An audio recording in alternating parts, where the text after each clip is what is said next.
বৃহস্পতিবার রাতে বিশেষ একটি আমল করলে মনের সকল আশা পূরণ হবে, আল্লাহ বিপদ থেকে হেফাজত করবেন, সকল ধরনের দুর্ঘটনা অ্যাক্সিডেন্ট থেকে আল্লাহ আপনাকে হেফাজত করবেন। এই বৃহস্পতিবার রাতের আমরা গুরুত্ব এখনো বুঝতে পারি নাই। বৃহস্পতিবার দিন গিয়ে যে রাতটা আসে সেটাই হচ্ছে জুমার রাত। এই রাতের অনেক ফজিলত রয়েছে। আরবি মাস, আরবি দিন শুরু হয় মাগরিবের পর থেকে। এজন্যই আমরা রমজানে চাঁদ উঠে আমরা তারাবি পড়ি, তার পরের দিন রোজা রাখি। এজন্য এই জুমার রাতটাই হচ্ছে বৃহস্পতিবার রাত, অর্থাৎ বৃহস্পতিবার দিন গিয়ে যে রাতটা আসে সেটাই হচ্ছে জুমার রাত। নবীজি সাল্লাল্লাহু আলাইহি সাল্লাম জানিয়ে দিয়েছেন, এই রাতে যদি কেউ ইন্তেকাল করে তার কবরে কোনো আযাব হয় না, যদি মুমিন বান্দা হয়ে থাকে। আর যদি কাফের মুশরিক হয় তাহলে তো তার কবরে আযাব হবেই। যদি মুমিন ব্যক্তি হয় এবং জুমার রাতে মারা যায় তাহলে তার কবরে কোনো আযাব হয় না। এ রাতের অনেক ফজিলত রয়েছে। এ রাতে অসংখ্য অগণিত মানুষের গুনাহ খাতাগুলো আল্লাহ তাআলা ক্ষমা করে দেন যারা আল্লাহর কাছে তাওবা করে। এজন্য জুমার রাতের বিশেষ একটি আমল রয়েছে, যে আমল আমরা অনেকে জানি কিন্তু করি না।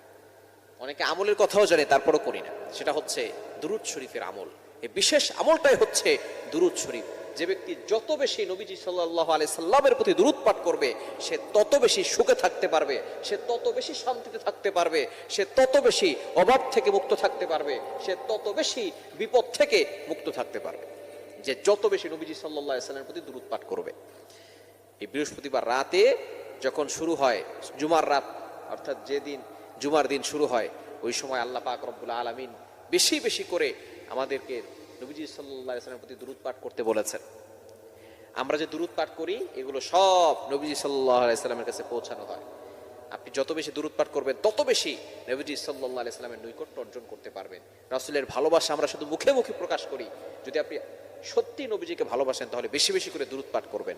আল্লাহ নিজে বলে দিয়েছেন, কোরআন খুলেন 22 নম্বর পারার 5 নম্বর পৃষ্ঠার 4-5 নম্বর লাইন, সূরা আহজাবের 56 নম্বর আয়াতে রব্বুল আলামিন বলেন, ইন্নাল্লাহা ওয়া মালাইকাতাহু ইউসাল্লুনা আলান নবী ইয়া আইয়ুহাল্লাযীনা আমানু সাল্লু আলাইহি ওয়া সাল্লিমু তাসলিমা।